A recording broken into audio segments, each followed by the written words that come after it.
Class 8 Science. We are continuing with the first lesson, Crop Production and Management. So we come to page number 6, activity 1.2. Take moong or gram seeds and germinate them. Select 3 equal sized seedlings out of these. Now take 3 empty glasses or similar vessels, mark them A, B and C. To glass A, add a little amount of soil mixed with a little cow dung manure. In glass B, put the same amount of soil mixed with a little urea. Take the same amount of soil in glass C without adding anything.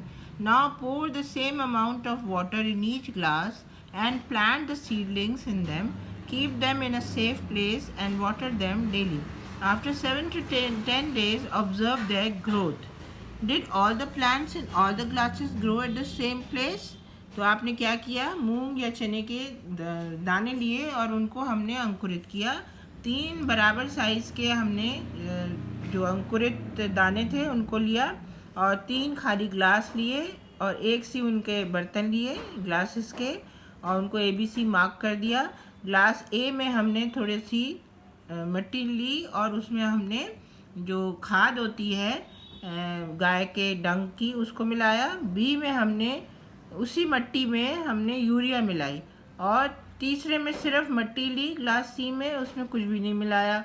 अब उसमें हमने बराबर बराबर पानी दे दिया और उनको हमने एक सुरक्षित जगह पे 7 से 10 दिन तक रखा और देखा कि वो कितना हो गए हैं। तो हम क्या देखते हैं कि एक साथ उनकी ग्रोथ नहीं है, जिसमें B वाले में जिसमें यूरिया थी उसमें सबसे अधिक ग्रोथ है। क्यों? क्योंकि यूरिया में नाइट्रोजन होती है जो कि प्रोटीन्स का भी एक हिस्सा होती है और वो पौधों के लिए बहुत आवश्यक है। हवा में 78% नाइट्रोजन होती है मगर पौधे उनको इस्तेमाल नहीं कर सकते, उसको ज़मीन में ऑक्साइड्स के फॉर्म में होना ज़रूरी है, जैसे nitrous oxide, nitric oxide, nitrogen dioxide इत्यादि, और उसी को पौधे सोख पाते हैं। तो इसलिए ज़मीन में हमको कोई ना कोई ऐसा केमिकल मिलाना पड़ता है जैसे यूरिया NH2CO NH2 जिसमें नाइट्रोजन होती है और उसको पौधे सोख लेते हैं। Now which glass showed better growth of plants, in which glass was the growth fastest? तो बेटर ग्रोथ जो थी वो थी आपके इसी B प्लांट में, B वाले ग्लास में। Fertilizers are what are fertilizers? Fertilizers are chemical substances which are rich in a particular nutrient.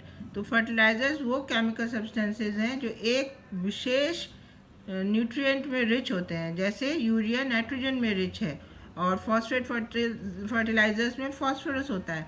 Fertilisers are produced in factories. Some examples of fertilisers are urea, ammonium sulphate, super phosphate, potash, NPK which is nitrogen, phosphorus and potassium.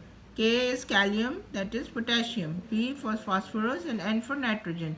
इसके अलावा आपके पास जो ये है ammonium sulphate, इसमें भी nitrogen होती है और सुपर फॉस्फेट में फॉस्फोरस होता है जो कि पौधे की ग्रोथ के लिए आवश्यक हैं।